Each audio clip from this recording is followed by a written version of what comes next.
The sweetest smile hiding behind a pie plate was actually covering something sinister. A woman who crooned about love in romance magazines, baked cakes for her family, and then watched them die. Not once, not twice, but again and again, all while laughing about it.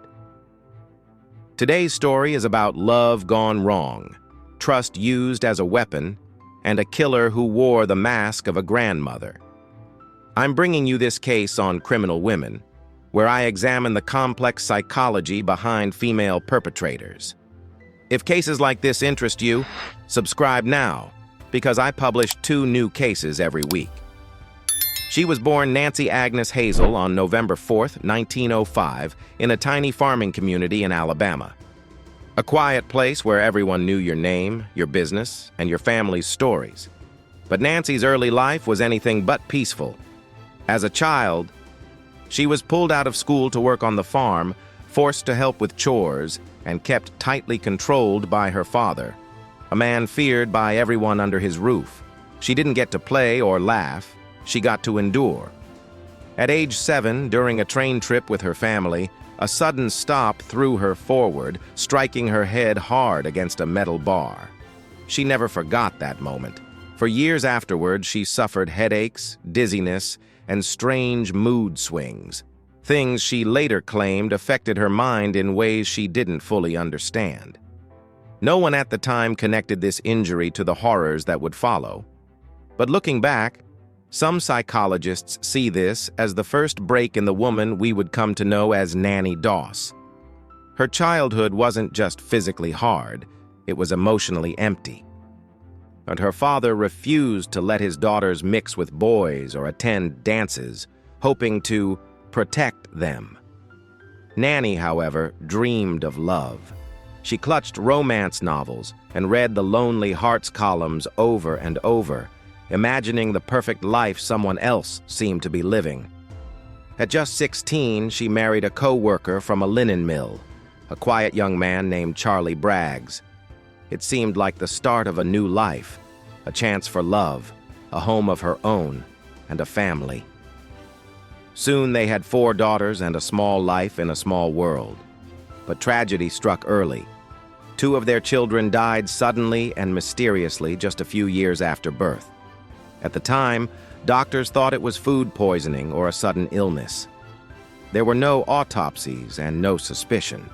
No one yet had reason to doubt this seemingly gentle mother.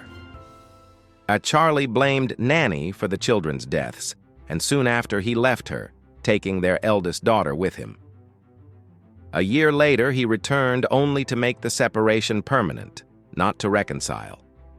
His final departure marked a turning point in Nannie's life, setting her on a dark and unexpected path. A few years later, in 1929, she married again, this time to Frank Harrelson, a man with a violent temper and a drinking problem. The marriage began sweetly, wrapped in promises and poetry and hope. But hope didn't last long. After an especially terrible night of violence, Nannie took a bottle of his corn whiskey, already buried in the garden, and laced it with rat poison. He died within days. Most people assumed he'd simply drunk himself to death.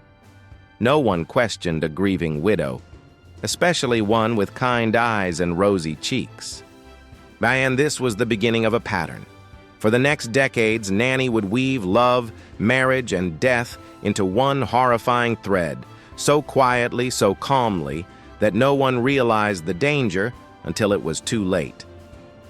After Frank's death, Nannie moved on with the same drive that once led her to the Lonely Hearts pages.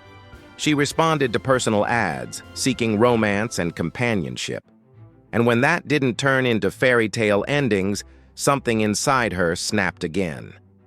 In North Carolina, she married Arlie Lanning, a man she had known for just 3 days after answering another Lonely Hearts notice.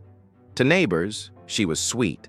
She baked bread, she chatted about church, she lit candles at night and smiled while she spoke. But behind the closed doors, she was brewing something far more deadly. Arlie began to weaken over weeks, suffering symptoms that looked like heart failure or severe illness. But the truth was far more sinister. The deaths continued, not just of husbands, but of those closest to her. Her son, who died under her care soon after a family argument, her sister Dovie, who died shortly after Nannie arrived to help, her mother Louisa, who passed without warning once she came to live with her, and even grandchildren who saw nothing but smiles while their world slipped away. For decades, no one suspected foul play. In that era, early to mid-1900s America, sudden deaths, especially among drinkers or the elderly, were often seen as natural causes: pneumonia, heart failure, flu, digestive trouble. Life insurance companies didn't run tests. Neighbors didn't ask questions. And funerals went on as though grief alone had taken these lives. But as the bodies piled up, 11 in total, including 4 husbands, 2 children, 2 sisters, a mother, 2 grandsons, and a mother-in-law, the truth finally began to unravel. The turning point came with her 5th husband, Samuel Doss, a Nazarene minister from Oklahoma. He married Nannie in June 1953. Unlike her other husbands, he didn't drink, and he didn't ignore her. Instead, he disapproved of her love of romance novels and personal ads, things that had once defined her world. In September, Samuel fell ill, experiencing stomach problems that in any normal case would have been written off as infection. But something felt different. He was hospitalized, and this time a careful doctor was watching. After his sudden death in October 1954, and the doctor insisted on an autopsy. What they found changed everything: deadly levels of arsenic in his system. Police moved in fast. Nannie was arrested, but you wouldn't know it by looking at her mugshot. She wasn't angry. She wasn't scared. She was smiling, a gentle smile, almost like one would give after being asked about the weather. She giggled a lot, and that earned her a new nickname, the Giggling Granny. Under questioning, she didn't break down. She didn't ask for mercy. In a calm, conversational tone, like someone talking about the weather or the price of apples at the market, she confessed. First, she admitted to Samuel's murder. Then, chillingly, she went further. She confessed to killing her 4 husbands, her mother, her sisters, her own children, and even grandchildren. The state of Oklahoma tried her only for the murder of Samuel Doss, the case with clear medical evidence. On May 17, 1955, she pled guilty and was sentenced to life imprisonment.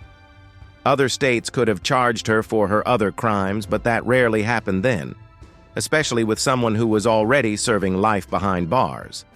Behind prison walls, Nannie didn't shrink away from who she was. She read romance magazines, crocheted blankets, worked in the laundry, always with a smile. Some prison workers later said she seemed like any ordinary grandmother, baking cookies for church or chatting about family, as though none of the horror she confessed to ever happened. She died on June 2nd, 1965, at the Oklahoma State Penitentiary Hospital of leukemia, 10 years to the day after her incarceration began. Today, Nannie Doss remains one of America's most chilling examples of what evil can look like when it hides behind a gentle face, polite manners, and laughter. A reminder that monsters don't always lurk in the dark. Sometimes they bring you pie. So tell me, how could someone so cheerful carry such a dark past? Let me know what you think in the comments. If this case made you stop and question appearances, share it with someone who loves true crime. Don't forget to like, share, and subscribe. We've got more chilling cases ahead.